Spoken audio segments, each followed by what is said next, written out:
Good morning, students. So today we start first practical question of bank reconciliation statement. Here is the question: Rimjim Limited maintain a current account with State Bank of India on 31st March 2017. इस लाइन का मतलब यहाँ पे है कि रिमजिम limited एक company है, एक बिजनेस है, उनका बैंक में एक अकाउंट है। कौन से बैंक में? State of bank of India में। कौन सा अकाउंट है? Current account. जैसे हमारा सेविंग अकाउंट होता है वैसे ही बिजनेस का कौन सा अकाउंट होता है बैंक में? करंट अकाउंट होता है। तो रिमजिम लिमिटेड का एक बैंक अकाउंट है स्टेट बैंक ऑफ इंडिया में। उस बैंक अकाउंट में अब हमने जो कैश बुक बनाई है, हम क्या बनाते हैं? कैश बुक बनाते हैं। बैंक क्या बनाता है? पासबुक बनाता है। बैंक साइन ट्रांजैक्शन पासबुक में करता है और हम साइन ट्रांजैक्शन क्या करते हैं? कैश बुक में करते हैं। तो हमारा यहाँ होगा bank column of cash book show A debit balance of rupees 1,54,300। Bank column cash book का क्या शो कर रहा है? Debit balance show. और कैश बुक की डेबिट साइड में क्या है? सारा का सारा कैश है। तो कैश क्या है? एसेट। एसेट के लिए कौन सा लगेगा? रियल अकाउंट का। और रियल अकाउंट क्या है? डेबिट वर्ड कम से कम जितना कैश आएगा that will be show in the debit side of cash book. तो कैश बुक का डेबिट बैलेंस मतलब प्लस साइड है, तो आप उसको यहां पे शो करोगे बैंक रिकंसिलिएशन स्टेटमेंट में एज ऑन 31 मार्च 2017। फिर फॉर्मूला बनाया हमने बैंक रिकंसिलिएशन स्टेटमेंट का। 3 कॉलम्स बनाए, पार्टिकुलर प्लस का कॉलम और माइनस का कॉलम। तो सबसे पहली लाइन जो हम यहां पे लिखेंगे, debit balance as per cash book. Debit balance as per cash book plus वाली साइड क्यों आया? क्योंकि कैश बुक का अगर डेबिट बैलेंस देखा है तो मतलब कैश कितना बिजनेस में पड़ा है, क्योंकि कैश क्या हमारी एसेट है और एसेट के लिए रियल अकाउंट रूल लगता है डेबिट वर्ड कम से। तो जितना कैश आ रहा है वो डेबिट होगा, जितना कैश जा रहा है पेमेंट के रूप में क्रेडिट होगा। तो आपको प्लस वाली साइड पे देखिए कैश आया हुआ है तो हमने इसको डेबिट कर दिया। अब मैंने आपको सिंपल सी एक बात क्लियर कर दी कि क्वेश्चन स्टार्ट करने के बाद अगर आप कैश बुक के बैलेंस से स्टार्ट कर रहे हो, स्टार्टिंग में कैश बुक का बैलेंस लिख लो तो सारी की सारी बैंक की बात मानो। बैंक चाहे कुछ गलती क्यों ना कर रहा हो, आपने बैंक के साथ टैली करना है कैश बुक को, तो सारी बातें बैंक की माननी है, बैंक के हिसाब से आपने चलना है।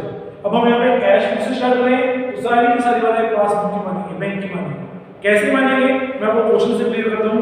फर्स्ट पॉइंट है cheque deposit but not yet credited by bank. Cheque हमने बैंक में जमा करा दिया पर बैंक ने जमा नहीं करा, क्योंकि बैंक की जमा वाली साइड कौन सी होती है? क्रेडिट साइड होती है। मैंने आपको पहले भी समझाया था कि हमारी जो डेबिट साइड है वो बैंक की क्रेडिट साइड है, हमारी जो क्रेडिट साइड है वो बैंक की डेबिट साइड है। तो हमने चेक बैंक में जमा कराया तो हमने जमा करा दिखा दिया कैश बुक में, पर बैंक ने वो जमा नहीं किया। बात किसकी माननी है हमने? बैंक की, क्योंकि हमने कैश बुक से स्टार्ट करा है, बात सारी बैंक की माननी है। तो अगर बैंक ने जमा नहीं करा तो हमने तो जमा करके दिखा दिया ना, तो उसको हम क्या कर देंगे? माइनस कर देंगे। तो cheque issued but not minus है cheque deposit but not credited by bank 73,450। मैंने यहाँ पे लिखा पहले प्लस वाला आइटम लिख लूंगा और लास्ट में माइनस। तो चेक जमा करा पर बैंक में प्रेजेंट नहीं हो तो मैं माइनस कर। Second point cheque issue. Cheque issue का मतलब होता है चेक से पेमेंट करेंगे पर बैंक में वो चेक प्रेजेंट नहीं हुआ पेमेंट के लिए। मान लो मैंने किसी व्यक्ति से उधार सामान परचेज किया, as a businessman I purchase goods from supplier on credit. मैंने गुड्स उधार में परचेज करी सप्लायर से, तो उसके बदले में मैंने उसको चेक दे दिया कि आप मेरे अकाउंट में से पैसे निकलवा लीजिएगा। अब मैंने तो चेक दे दिया तो मैंने तो अपने खाते में से कैश बुक से निकाल दिया, उसको माइनस कर देना है। इतनी पेमेंट का चेक बनता है मैंने माइनस कर दिया अपने कैश बुक से। पर उस सप्लायर ने अभी तक बैंक के पास गया ही नहीं चेक से पेमेंट निकलवाने के लिए, बैंक के पास चेक के थ्रू पेमेंट निकलवाने के लिए वो गया ही नहीं। तो उसने बैंक अकाउंट में बैंक ने क्या करवा मेरे खाते में से माइनस नहीं करेंगे। जब तक वो सप्लायर मेरे अकाउंट में से पैसे नहीं निकालेगा बैंक अकाउंट में से, तो बैंक मेरे अकाउंट को माइनस क्यों करेगा? तो इसीलिए हमने तो माइनस कर दिया, चेक इशू करा, इशू में पेमेंट करी हमने चेक से, तो हमने कैश में पेमेंट साइड दिखा दिया कि हमारा इतना बैलेंस कम हो गया। कितना बैलेंस कम हो गया? 80,760। और बैंक में वो चेक प्रेजेंट ही नहीं हुआ तो बैंक ने तो हमारे खाते में से माइनस नहीं करा होगा। तो उस केस में अगर बैंक ने माइनस नहीं करा तो हम क्यों माइनस करेंगे? हम क्या कर देंगे? प्लस कर देंगे। जो हमने माइनस का रखा था उसको क्या कर देंगे? प्लस कर देंगे, क्योंकि हमने किसकी बात माननी है? बैंक की बात माननी है। तो प्लस करना है तो प्लस वाले साइड में check issued but not yet presented 80,760 रुपए प्लस कर। पहले प्लस के आइटम आएगी बाद में माइनस के आइटम। क्लियर है? थर्ड पॉइंट है बैंक ने बैंक चार्जेस लिए, हम बैंक से सर्विस ले रहे हैं, हम एटीएम यूज कर रहे हैं, हम पैसे जमा करवा रहे हैं, बैंक से पैसा निकलवा रहे हैं, तो उसके बदले में बैंक हमसे बैंक चार्जेस लेता है, खर्चे लेता है। तो वो खर्चे कहाँ से मैनेज करेगा? हमारे बैंक अकाउंट से मैनेज करेगा बैंक, पर उसकी इन्फॉर्मेशन हमारे पास नहीं आई, हमने उसको कैश में रिकॉर्ड नहीं करा, और बात किसकी माननी हमने? बैंक की। बैंक ने हमारे खाते से माइनस कर दिया, तो हमने उसकी बात माननी है, तो हम भी क्या कर देंगे? माइनस। तो बैंक चार्जेस अकाउंट से 1135 रुपए क्या कर दिए? Minus. Clear point? Next point है cheque received by bank directly from trade debtors.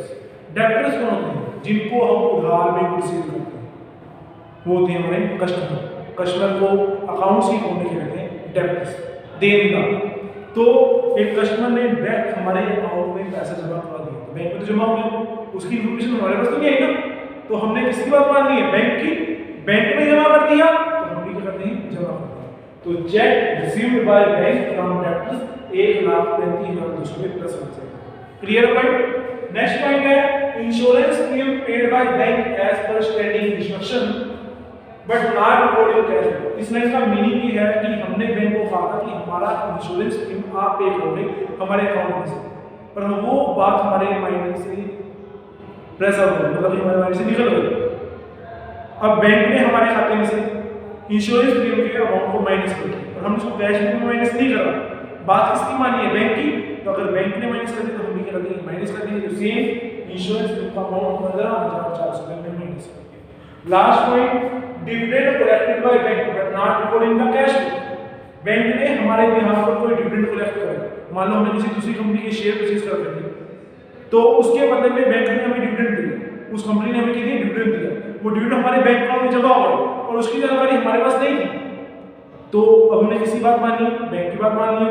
Bank में डिविडेंड कलेक्शन के पैसे जमा हो गए, बात उसकी मानी है बैंक की, तो हम भी क्या करते हैं? जमा करते हैं। तो dividend collected by bank 1,000 plus. अब हम प्लस वाले आइटम को टोटल कर लेंगे और माइनस वाले आइटम को टोटल कर लेंगे। जो बैलेंस आएगा, अगर प्लस वाले आइटम का टोटल ज्यादा है तो बैलेंस प्लस वाली साइड आएगा, अगर माइनस वाले आइटम का टोटल है तो बैलेंस माइनस वाली साइड आएगा। तो यहाँ पे प्लस का टोटल आ रहा है 3,71,260 रुपए, और यहाँ माइनस हो रहा है 91,995। तो बैलेंस किस साइड आएगा? प्लस वाली साइड। अब कैश बुक से स्टार्ट करें तो बात किसी मानी? पासबुक की। तो हमारा आंसर किस हिसाब से है? पासबुक के हिसाब से। अब पासबुक की प्लस वाली साइड कौन सी होती है? Trade side. हमारा जो डिपॉजिट होता है पैसा, उसको हम डेबिट करते हैं और बैंक उसमें करते हैं ट्रेड करते हैं, इसलिए मैं यहाँ पे लिखा credit balance as per passbook. Clear? ये हमारा आज का टॉपिक था बैंक रिकॉन्सिलिएशन स्टेटमेंट से रिलेटेड फर्स्ट प्रैक्टिकल क्वेश्चन। अगर इसमें कोई प्रॉब्लम है तो आप मुझे क्वेरी दे सकते हैं। क्लियर? इससे रिलेटेड नेक्स्ट 10 क्वेश्चन है जो आपने खुद करने। मैं इससे रिलेटेड एक पॉइंट और क्लियर कर दूं कि जो बात अगर आप कैश बुक से स्टार्ट कर रहे हो तो सारी की सारी बात बैंक के माननी है, चाहे वो गलत है चाहे वो सही है। ठीक है ना? अब और एक बात ये ध्यान रखना कि जो ट्रांजैक्शन हम ले रहे हैं इसमें बैंक रिकॉन्सिलिएशन में, वो सिर्फ 1 महीने की नहीं है। जिस महीने की बात चल रही है 31 मार्च 2016 की बात हो रही है, तो 31 मार्च 2016 से अगले महीने की हम कोई ट्रांजैक्शन इसमें नहीं लेंगे, सिर्फ 31 मार्च 2016 की ट्रांजैक्शन को यहाँ पे रिकॉर्ड करेंगे, सिर्फ 1 मंथ से। इसे पिछले महीने की रिकॉर्ड कर सकते हैं इसमें, पर 31 मार्च 2016 के बाद 1 अप्रैल या 30 अप्रैल 2016 की कोई भी ट्रांजैक्शन रिकॉर्ड नहीं। क्लियर है? अब इससे रिलेटेड जो नेक्स्ट टाइम क्वेश्चन है वो आपने खुद ट्राई करना।